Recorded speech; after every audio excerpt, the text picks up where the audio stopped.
Bom,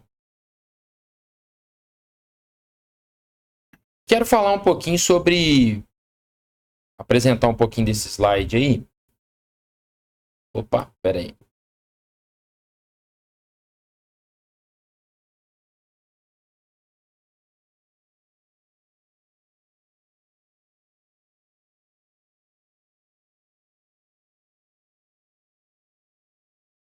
Vocês estão vendo o slide aí?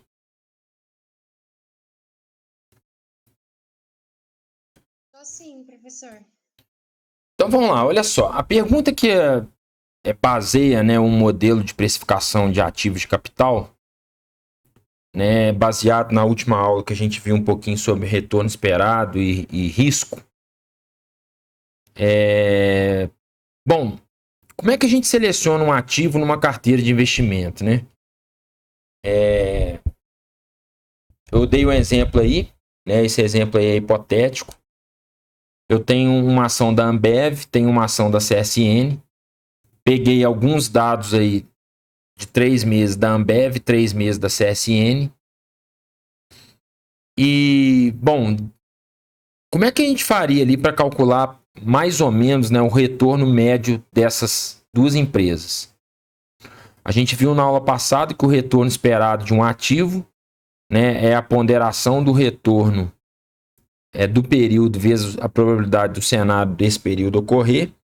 Nesse caso aí, como é período passado, basta que a gente faça a média. Então, primeira coisa que a gente vai calcular aí, né, as duas empresas, né? Bom, quanto que na média elas tiveram de retorno nesses 3 meses, né? Então, vou calcular a média da Ambev, vou calcular a média da CSN. Então, eu chego que a média das duas é 1% positivo, né? Se eu somar aqui, ó, meio com 1 dá 1,5 mais 1,5, 3, divido por 3 dá 1. Aqui na CSN, se eu pegar menos 2 mais 4 dá mais 2, mais 2 mais 1, dá mais 3, dividido por 3 também dá 1%. Então, se a gente for ver só pela lógica do retorno, sem olhar ainda o risco, as duas empresas têm o mesmo retorno médio. Então, se fosse olhar só o retorno, tanto faz eu comprar a Ambev ou comprar a CSN. Quando eu olho o risco, né, eu faço essa pergunta, mas qual é mais arriscado? Aí eu entro, né, no cálculo do que a gente viu na aula passada, né? Nós vamos calcular, né, qual é o desvio padrão de cada um dos ativos. E aí eu chego à resposta que a CSN é mais arriscada. Por quê? Porque como o risco dela é maior, porque ela tem uma amplitude maior aqui, né?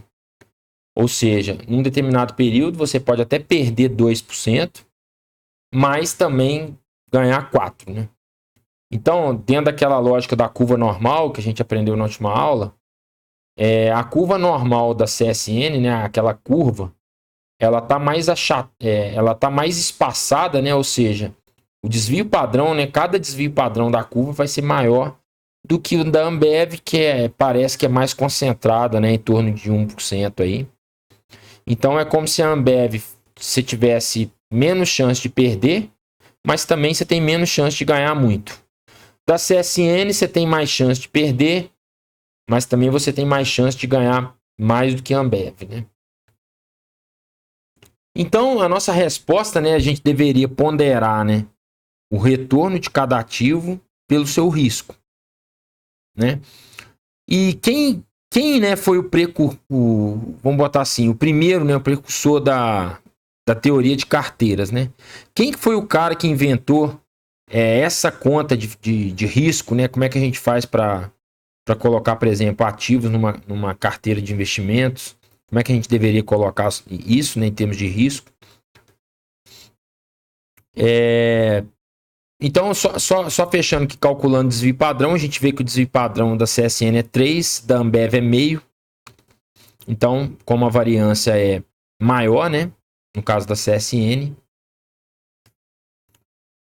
E aí a pergunta que fica, né? Como é que eu vou fazer quando eu tiver vários ativos, né? Vou calcular 2 a 2, como é que eu faço isso, né? Aí o autor que eu mencionei agora, né? O primeiro autor que falou sobre isso foi, né, um dos autores aí que a literatura mais destaca, é o Markowitz, né? Ele criou lá em 1952 um modelo. Esse modelo, né, ficou conhecido, né, como o modelo da média variância, exatamente porque por que o modelo ficou conhecido como média variância? Porque o investidor ele deveria escolher, né, necessariamente aquele ativo que tivesse a maior média e a menor variância. Então, voltando aqui, a gente vai escolher primeiro o ativo que tem a maior média e a menor variância relativa, né? Então, nesse caso aqui, como eles tiveram a mesma média, eu vou escolher aquele que tem a menor variância. Nesse caso aqui, escolheria Ambev. E como é que ele chegou a essa conclusão, né? Aí eu quero abrir uma planilha aqui para mostrar para vocês como é que a gente constrói, né? Ele fez esse autor, Markowitz, ele criou uma fronteira, né? Ela ficou classicamente conhecida, né? Como a fronteira eficiente de Markowitz. Os números aqui estão bem pequenos, mas eu vou só repassar como é que seria a lógica dessa planilha.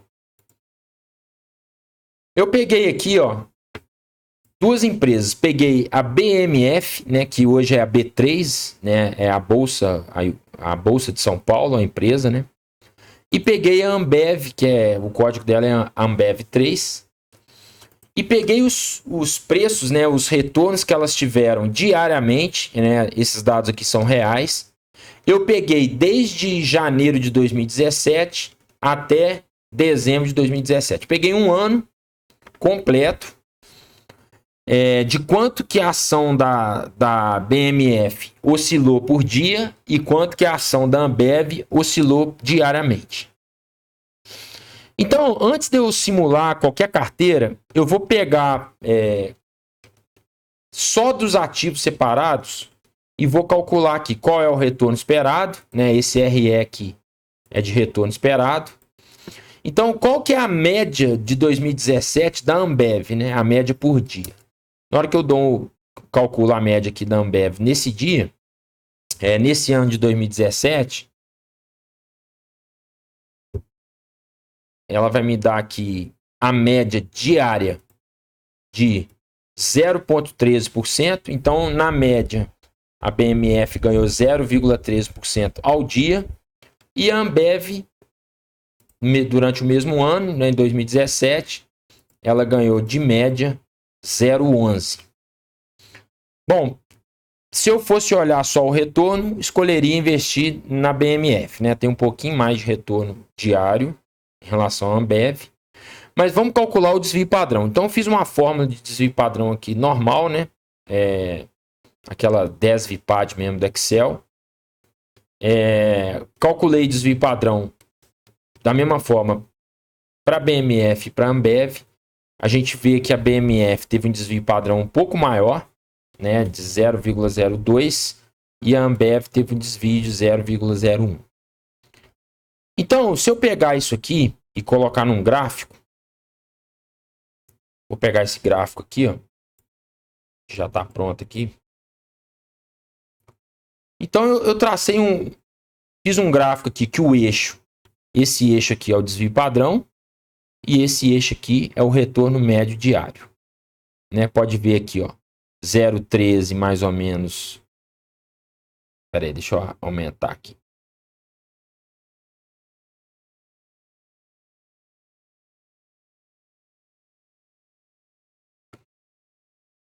Bom, o que esse gráfico me mostra aqui? A Ambev, né? Se eu montar uma carteira 100% Ambev, ela vai ter mais ou menos esse desvio padrão, né? Um pouquinho mais que 0,014. E esse retorno médio, um pouquinho mais de 0,0011. Se eu montar uma carteira 100% com a ação da BMF, eu vou ter esse desvio padrão aqui, né? Um pouquinho abaixo de 0,02. E vou ter esse retorno aqui, um pouquinho acima de 0,013. Se eu fosse fazer uma carteira, né, metade Ambev e metade BMF, como eu estou dividindo meu dinheiro em dois, né, e estou colocando 50% para cada um, o normal seria eu ter um retorno, né, eu traçar uma reta entre esses dois pontos aqui, e o ponto médio dessas duas retas ser o intercepto aqui da minha carteira, né? Ou seja, se eu monto uma carteira 50% Ambev, 50% BMF, o desvio padrão deveria estar mais ou menos aqui, em torno de 0, um pouquinho mais que 0,017. E o retorno médio deveria estar aqui em torno de 0,0012. Só que aí, qual é a grande contribuição de Markowitz, né? Ele fala o seguinte, e daí vieram muitas teorias sobre investimentos, né? Quando você vê uma pessoa falando assim, você não deve colocar, né, todos os seus ativos num cesto só, né? Ou quanto mais você diversificar, menos risco você vai correr. Todas essas teorias de diversificação, elas nasceram dessa proposta de Markowitz, né? E que proposta é essa? Olha só, eu vou fazer um cenário aqui onde estão os pesos amarelinhos. A primeira linha é o peso que eu vou dar na minha carteira para BMF e o peso que eu vou dar na segunda linha, o peso que eu vou dar na minha carteira para Ambev. Então, nesse primeiro caso aqui, ó, que está na célula E, eu estou colocando 50% da empresa, da minha carteira com a empresa BMF e 50% da minha carteira com a ação da Ambev. Aqui agora eu vou ponderar, né? Eu vou ponderar quanto que a Ambev está ganhando por dia, quanto que a BMF está ganhando por dia, vezes o percentual que ela representa na minha carteira. De forma que, na lógica, né? Metade deveria dar um valor próximo desse ponto vermelho aqui. Então eu fiz isso, aí vou lá embaixo ver quanto que deu o resultado. E eu vejo que o desvio padrão calculado, ó, calculei desvio padrão, né, de uma carteira com 50% de cada um, foi 0,016 e o retorno médio foi 0,0122.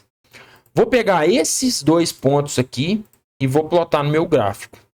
E aí que é intrigante, né, porque a gente percebe que não dá o ponto vermelho, mas dá um ponto azul. Né? Ou seja, quando eu ponho metade, 50% da carteira com BMF, 50% com Ambev, o retorno dá o mesmo, né? Porque eu estou multiplicando o retorno, porém o desvio padrão não fica na bolinha vermelha, mas fica na bolinha azul. O que isso significa? Significa dizer o seguinte: quando eu agrego, né, dois ativos numa carteira, embora o retorno deles, né, seja ponderado, o risco, que é o desvio padrão, passa a ser menor. Então, olha que interessante. Se eu combinar a Ambev com BMF 50%, eu não tenho essa bolinha vermelha, eu tenho essa bolinha azul. Ou seja, para o mesmo retorno, vou botar uma linha aqui só para vocês entenderem. Para o mesmo nível de retorno, né, que seria mais ou menos aqui, ó. Para o mesmo nível de retorno, olha lá, ó. O retorno, eles são iguais. Porém, o risco aqui embaixo da bolinha azul é menor, o desvio padrão é menor. Então, o que isso leva a crer? Isso leva a crer que quando eu agrego, né, mais de um ativo numa carteira, dependendo de como esses ativos se comportam entre si, eu vou ter uma redução do risco da minha carteira.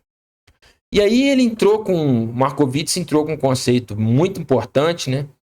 Que é o seguinte: eu só reduzo o risco de uma carteira quando os dois ativos, né, nesse caso aqui BMF e Ambev, eles são correlacionados entre si. Né? Qual que é o conceito de correlação? Correlação vou dar um exemplo aqui. O que é coeficiente de correlação? É quando um indivíduo, né, um comportamento de um indivíduo, se ele sobe. Então, por exemplo, o indivíduo 1 tem um comportamento que sobe e eu tenho o indivíduo 2, ele também sobe em determinadas circunstâncias. O coeficiente de correlação vai medir qual é o próprio nome já diz, né, a correlação, a relação que existe entre eles, de forma que, se ela for positiva, né, próxima de 1 aqui no caso, quando o indivíduo 1 subir, o indivíduo 2 também vai subir, né, e muito próximo, com a intensidade muito próxima do indivíduo 1. Então eu calculei aqui, né, através de uma fórmula do Excel que chama Correl. Então eu calculei, né, só para a gente entender aqui, qual é a correlação da série histórica da BMF com a série histórica da Ambev. E eu descobri que a correlação entre elas é 0,67. Ou seja, não é uma correlação perfeita. Se fosse uma correlação perfeita, seria igual a 1. Mas também não é uma correlação inversa, né? Do tipo, por exemplo, se a Ambev subir, BMF deveria cair. Né? Se esse fosse o caso, o coeficiente de correlação seria negativo. Né? Só que ele é positivo da ordem de 0,67. O que isso quer dizer? Eles andam na mesma direção, porém com 67% da intensidade. Né? Então, só para que entenda aqui, né? Se a BMF subir R$1, a tendência é que a Ambev suba 67 centavos, né? Ou 67% do movimento da BMF. Como eles não são correlacionados perfeitamente, né? Que seria igual a 1. Então, quando eu agrego os dois, eu diminuo o risco. Por quê? Porque como existe um coeficiente de correlação entre eles, né? Suponha imagina que se eu tivesse um coeficiente de correlação aqui igual a -1. O que isso significaria? Significaria que os dois ativos eles se comportam perfeitamente invertidos, né? Ou seja, quando um ativo subir 1%, o outro vai cair também 1%. Como eu tenho, né, correlação negativa perfeita, então a tendência é que o meu risco, meu desvio padrão, que se eu tivesse, né, se a correlação entre Ambev e BMF fosse -1, ao invés dessa bolinha azul estar aqui, ela estaria aqui, ó, um risco muito próximo de 0. Por quê? Porque como eles são negativos, o que um ganhar, o outro vai perder. E quando eu equilibro isso, a tendência é que eles deem próximo de 0. Só que, gente, é muito difícil, né? Você não encontra isso no mundo real, né? Dois ativos ou dois indivíduos que apresentem correlação perfeitamente negativa, né? Como nesse caso aqui a correlação real, né, entre os dois ativos é 0,67, ou seja, eles são correlacionados, né, não perfeitamente, então mesmo que não seja perfeitamente, parte do risco aqui você já reduz. Por quê? Porque o comportamento em determinado aspecto, né, parte dele você consegue diminuir o risco, porque supondo que a Ambev por algum motivo vai cair, a BMF não vai cair, né? Ou ao contrário, né? Se a BMF vai cair, a Ambev não vai cair na mesma força que a BMF. Isso equilibra a sua carteira em termos de risco, né? Embora você tenha o mesmo retorno esperado, você vai ter um risco menor aqui. Aí eu coloquei aqui nessas colunas aqui do lado, simulei vários pesos, de forma que o total, né, por exemplo, nessa segunda coluna aqui eu simulei 40% para BMF, 40,5%, né? E 59,5% para Ambev. E fui simulando vários pesos aqui, né? Fiz quantas carteiras? Fiz várias carteiras. Ó. E lá no final eu fui calculando sobre cada carteira qual é, né, a média e o desvio padrão de cada um. Então calculei para cada ponderação de carteira. E depois coloquei aqui um gráfico em que eu posto todas essas carteiras aqui. Ó. Perceba como é que vai... O que é isso aqui, né? É o conjunto de pontos de todas essas carteiras ponderadas, né? Então perceba que aqui, ó, eu tenho um formato de um gráfico parecido com de uma curva aqui no final. Ó. Essa fronteira aqui, que a gente chama de, né, essa curva azul aqui, essa fronteira ficou conhecida como fronteira eficiente de Markowitz. Deixa eu abrir o slide aqui de novo. Então ele fez o seguinte, ó. O que é a fronteira eficiente? Cada pontinho desse do gráfico, né, é uma ponderação do desvio padrão pelo retorno esperado.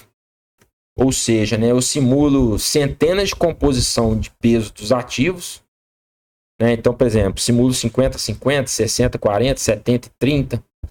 Simulo milhares. Na hora que eu simulo milhares e peço para calcular, né, o retorno médio e o desvio padrão, né, de cada um, me dá alguma coisa parecida com essa curva essa nuvem de pontos.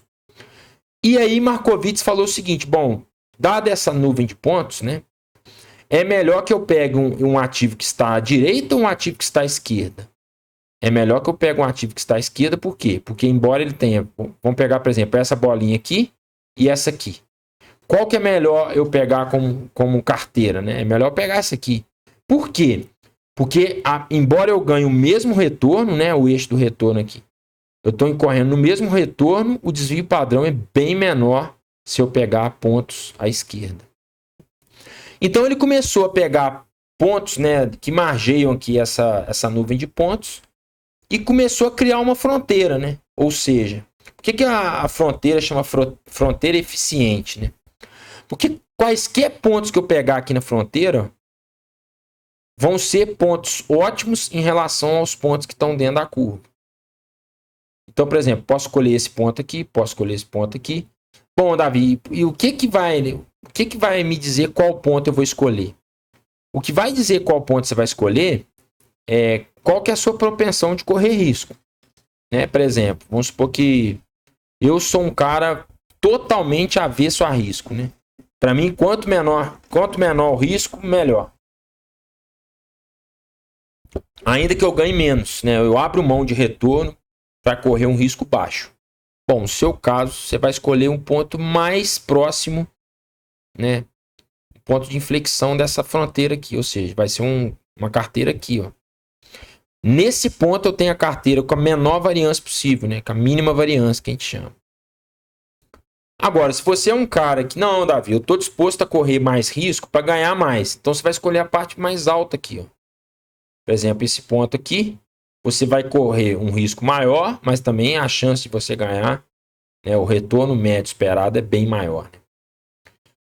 Então, na verdade, não existe, gente, qual é a carteira mais correta aí, Davi? Depende do seu apetite para o risco, né? Se você é um cara avesso a risco, você vai escolher uma carteira próxima aqui. Se você é um cara mais amante do risco, você vai escolher carteiras que apresentem, né, um retorno esperado maior. Então, quando a gente pega agora a parte matemática, né, ele diz o seguinte, né? O risco de uma carteira, né, o desvio padrão ou a variância da carteira, ela é, né, o somatório das variâncias dos ativos separados. É como se eu pegasse, então, esse ponto vermelho, né? O que é a variância de uma carteira 50-50? É a variância da carteira BMF mais a variância da carteira Ambev, dividido por 2, chego no ponto vermelho. E daí para cá, o que é isso aqui? Isso aqui é provocado pelo coeficiente de correlação. Se você for pegar um modelo teórico, né, na fórmula do Markowitz, é essa letra aqui, ρ, né? O ρ que significa o coeficiente de correlação do ativo I com o ativo J. Então, em virtude deles terem correlação, o risco da carteira passa a ser menor. Então, qual que é a conclusão de Markowitz? O risco de uma carteira, né, com dois ativos, se esses ativos não são correlacionados perfeitamente, o risco de uma carteira vai ser sempre menor do que o risco de dois ativos isolados. É por isso que você lê demais aí gente falando o seguinte: ó, diversifique seus investimentos. Diversifica porque você vai diminuir o seu risco. O que ele está falando, diversifica? Diversifica por causa da correlação, né? Então poderia ser Ambev, BMF, poderia ser dólar, petróleo, poderia ser boi gordo e dólar, poderia ser outras ações aqui. Então, quando a pessoa fala, né, diversifica para que você reduza o risco, ela está te mostrando esse pontinho azul ao invés do vermelho. Então, esse modelo, gente, em 52, ele foi um modelo embrionário aí da parte de modelo de precificação de ativos de capital. né, uma contribuição bem relevante de Markowitz, né? E aí, né, depois de Markowitz, em 64, né, a gente tem o modelo, talvez o modelo mais clássico de finanças, de precificação de ativos, que é o modelo CAPM. Né, CAPM significa, né, é um modelo do termo em inglês, Capital Asset Price Model, né, o modelo de precificação de ativos de capital.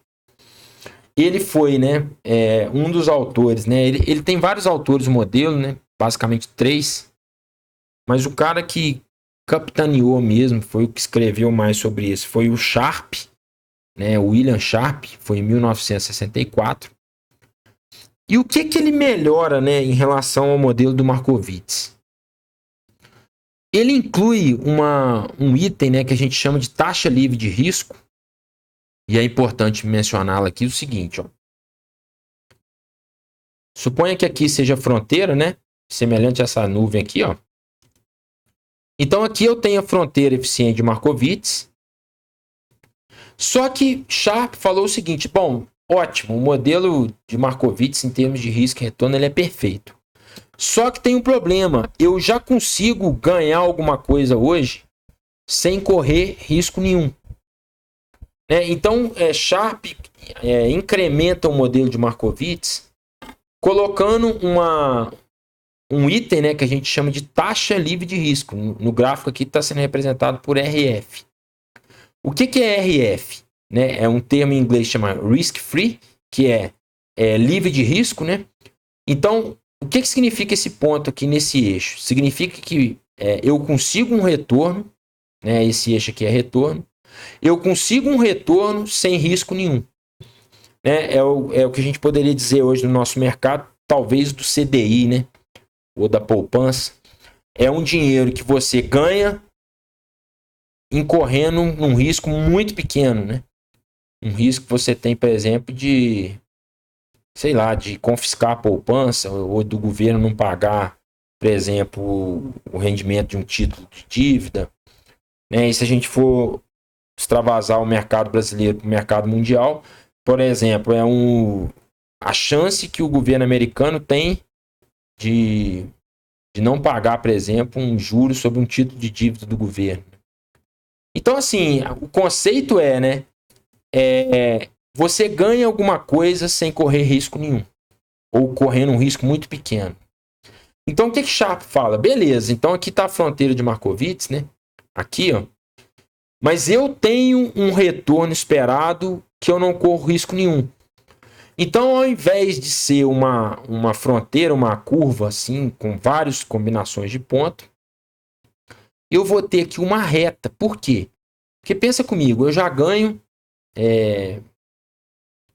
um valor aqui para não correr risco nenhum. Né? Suponha aí que eu ganho, hoje aí a Selic está 2,75. Né? Suponha aí que eu ganhe 2% ao ano para não correr risco nenhum. Para não correr risco nenhum no mercado. Então, esse ponto RF aqui é 2. Então, eu não largo mais do eixo 0, né? Eu não vou pegar uma reta e botar aqui. Eu já vou largar, né?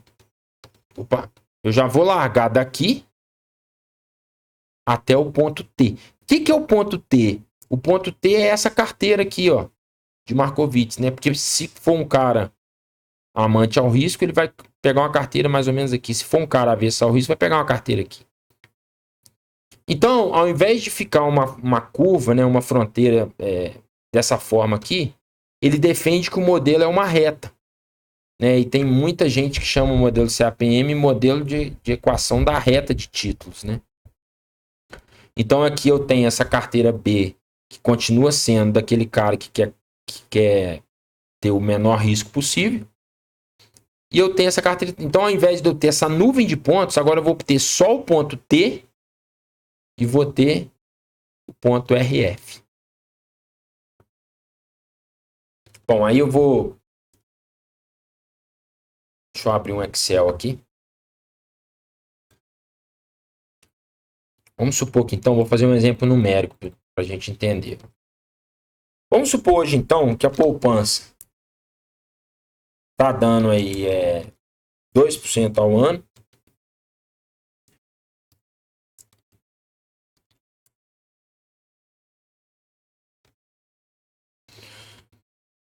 E suponha que se eu combinar aí, vamos colocar aí que o Ibovespa, que é a taxa de retorno do mercado, né? O Ibovespa está rendendo em média aí nos últimos anos, vou botar aí em torno de 15% ao ano.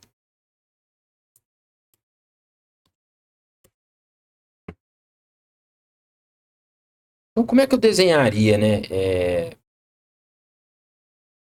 Vamos desenhar essa reta aqui.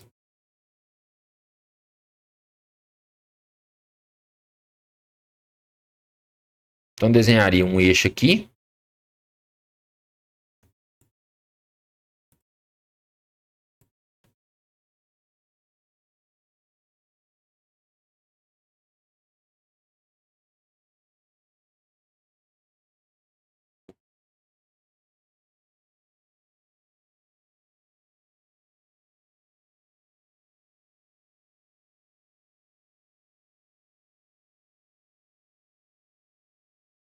Então, aqui, ó, vamos colocar o número 2 aqui.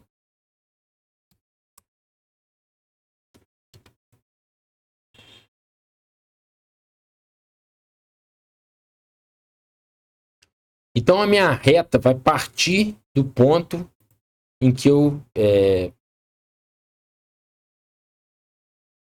uma coisa mais ou menos assim.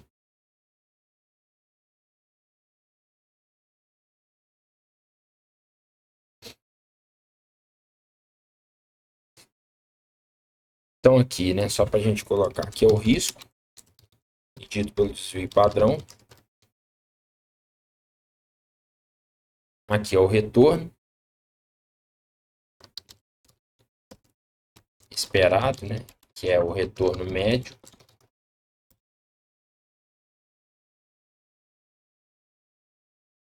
Então,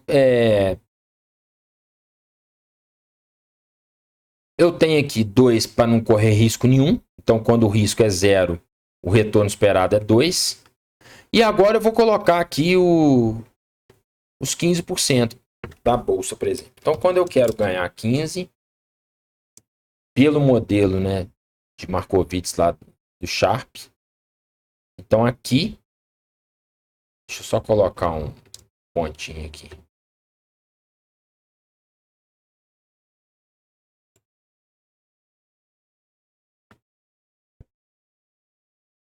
Deixa eu só, essa planilha tá calculando, deixa eu só abrir uma outra aqui. Tá ficando lento.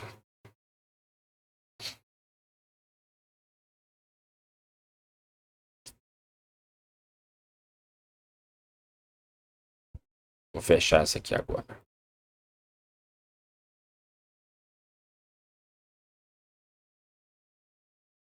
Pronto, agora vai ficar mais rápido.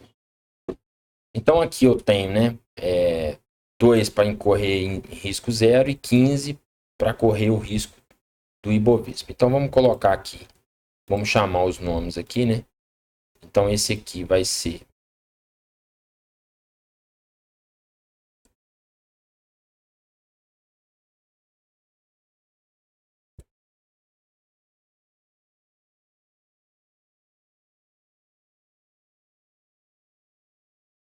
então esse aqui a gente vai chamar de risco de mercado, porque a gente está colocando o risco da bolsa, né?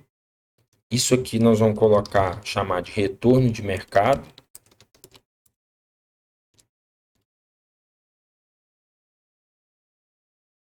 Esse aqui a gente vai chamar de taxa IB de risco.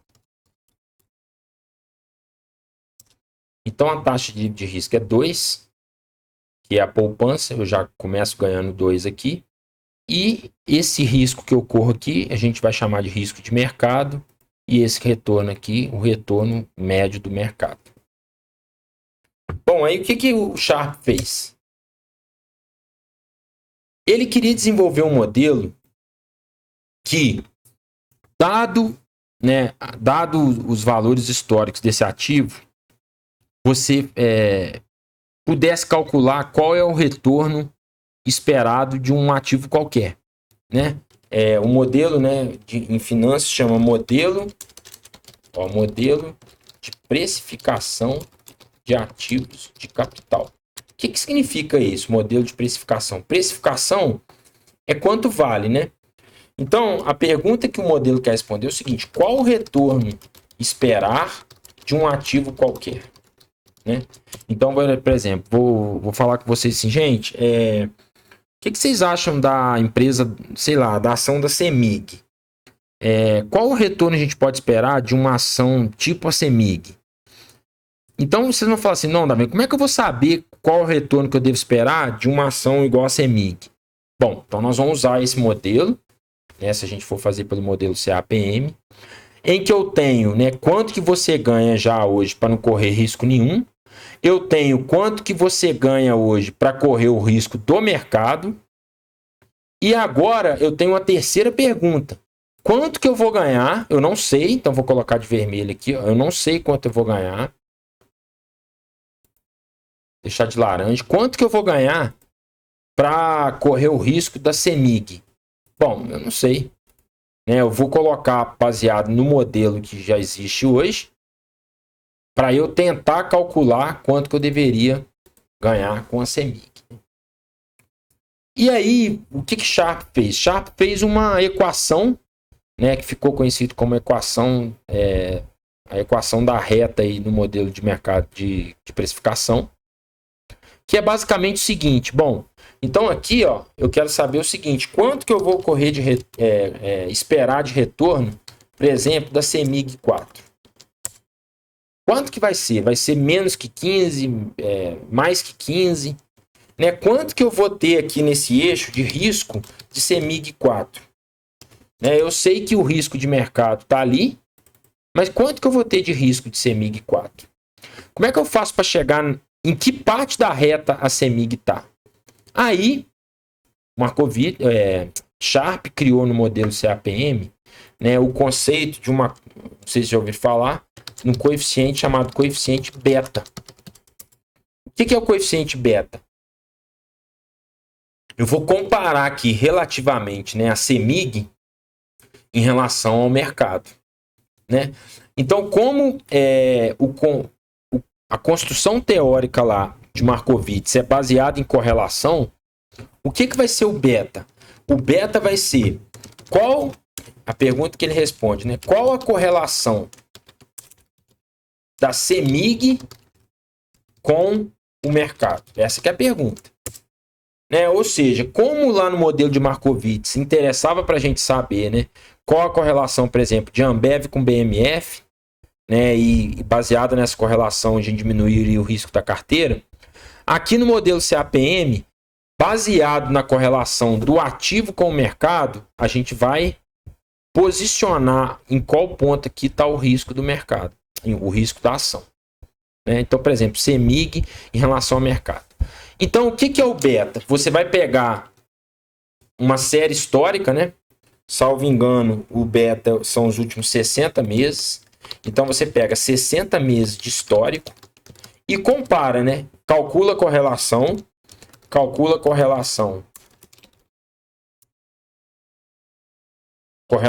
dos últimos 60 meses entre o ativo que você quer precificar versus o mercado, né, que a gente vai chamar aqui de Ibovespa. Ah, Davi, se fosse no mercado americano, aí o beta lá é outra base, né? Não é Ibovespa, vai ser o S&P ou vai ser o Dow Jones, aí tem que ver como é que ele foi construído. Bom, Davi, isso é comum, gente, isso é muito comum, né? Você calcular o beta das ações das companhias. Eu vou passar um site aqui, vamos abrir ele junto aqui, que você consegue ter uma ideia, né? O site é o invest.com, esse site aqui. Ele já traz quais são os betas das companhias. Ele já faz essa conta aqui, ó. Só que aí, como a gente está calculando a correlação em relação ao Ibovespa, a gente vai padronizar aqui o risco de mercado aqui. Aqui o risco de mercado é beta igual a 1. Ou seja, né, é como se esse valorzinho aqui fosse 1. E agora eu vou calcular, né, quanto que é a correlação da CEMIG em relação ao mercado, ao beta 1. Então, se eu for vir aqui nesse site Investing, deixa eu ver se eu não estou logado aqui. Não. Vou botar em português aqui.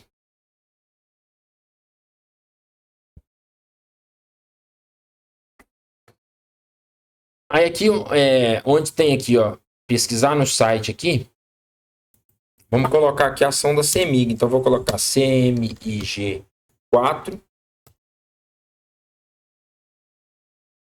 Vamos ver se vai aparecer aqui. Ó, CMG4. Quando eu clico aqui, ele vai me dar uma panorama geral desse ativo, né? Que é o que eu preciso aqui. Então aqui vai ter, ó, Companhia Energética de Minas Gerais. Aqui tem um beta, olha que legal. O beta da CEMIG, opa, o beta da CEMIG é 1,26. Então se aqui é beta 1, né? Então eu vi que o beta da CEMIG é 1,26. Então, gente, não vai estar nessa linha laranja aqui, né? Porque ele vai ser maior, então nós vamos transportar o beta da CEMIG para cá, ó. Então o beta da CEMIG vai estar mais depois da base de mercado. Isso significa dizer, né? Que se você comprar a ação da CEMIG, você está correndo mais risco do que você comprar o índice Bovespa, né? Porque o beta dela é 1,26. Deixa eu botar aqui então 1,26. Esse é o beta da CEMIG. E aí agora a grande pergunta, né, Davi, beleza, qual que é o retorno? Qual é o retorno que eu vou esperar aqui da CEMIG? Bom, aí é um modelo de equação de reta, né? Semelhante àquele que a gente aprende lá no segundo grau, né, de geometria analítica. Eu vou calcular o ângulo dessa curva aqui. Por isso que ele chama, né? A gente chama isso lá na geometria também de beta ou de alfa, dependendo de como é que você aprendeu.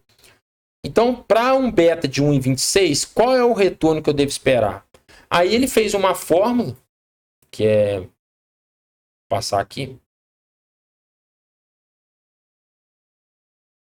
Como é que eu vou calcular então? Então, o retorno esperado vai ser igual. Retorno esperado vai ser igual. Primeira coisa, o 2 eu já ganho de qualquer jeito. Então, primeira coisa, a taxa livre de risco, mais o coeficiente angular dessa reta, que é o beta do ativo, né? Então, mais o beta, vezes a taxa de retorno de mercado, que é, nesse caso aqui, 15, né? Menos a taxa livre de risco. Então, presta atenção aqui, que não é difícil de entender. Vou até colorir aqui. Como é que eu vou calcular o retorno da CEMIG, então? O retorno da CEMIG, né, onde está essa interrogação, vai ser a taxa livre de risco. Então, aqui vai ser igual a 2. Mais o beta. Quanto que é o beta? 1,26. Vezes a taxa de retorno de mercado, que é o 15. Menos a taxa livre de risco, que é o 2. Dou Enter. Opa, o retorno esperado, então, da ação da CEMIG vai ser 18,38. Então, aqui, nesse ponto aqui, eu vou colocar 18,38. Então, o que isso significa, né?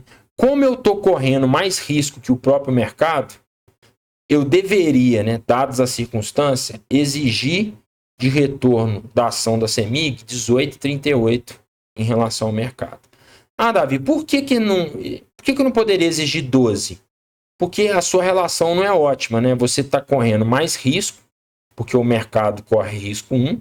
Você está correndo risco 1,26 para ganhar menos do que 15? Não faz sentido.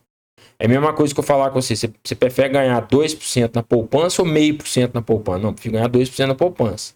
Ou seja, para correr um risco maior, você vai exigir um retorno maior. E se o beta da CEMIG tivesse... Quer ver? Vamos pegar um beta aqui de uma empresa que eu acho que tem beta menor que um Ambev, por exemplo. Então, vou pegar aqui Ambev 3. Vamos ver qual que é o beta da Ambev. Só para a gente dar um exemplo de um ativo que tenha beta menor que 1. Né? Ó, o beta da Ambev é 0,65. Poxa, então a Ambev está bem menor aqui, ó. Então, se eu fosse fazer um valor da Ambev, eu faria alguma coisa mais ou menos aqui, ó. Ou seja, por que a gente vai exigir, gente, menos retorno da Ambev do que da CEMIG? Porque a Ambev é menos arriscada.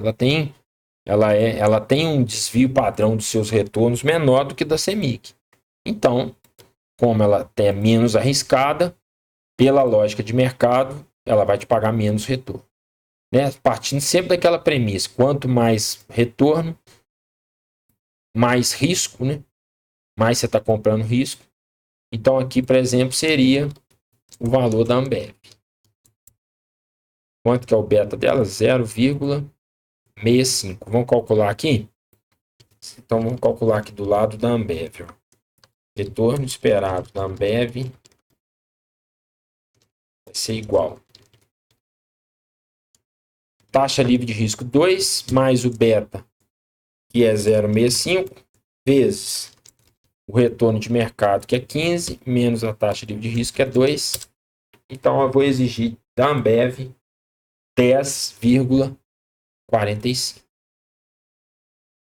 No caso aqui é verde. Então, aqui eu vou exigir 10. Opa, aqui eu vou exigir 10,45. Então, essa equação, né? E aí eu quero voltar aqui no slide. Essa equação foi construída, né? Exatamente dessa forma, né? O retorno exigido vai ser a taxa livre de risco, RF, mais o beta, que multiplica o retorno de mercado menos o RF. O que é o beta? O beta é a correlação entre o ativo com o mercado, né? A correlação, matematicamente, a gente expressa como a covariância, né? Do ativo em relação ao mercado dividido pela variância do mercado. Então, gente, era basicamente isso, né, que eu queria passar para vocês hoje. Né? Hoje a gente falou um pouquinho sobre CAPM, né, esse modelo do Sharpe aqui.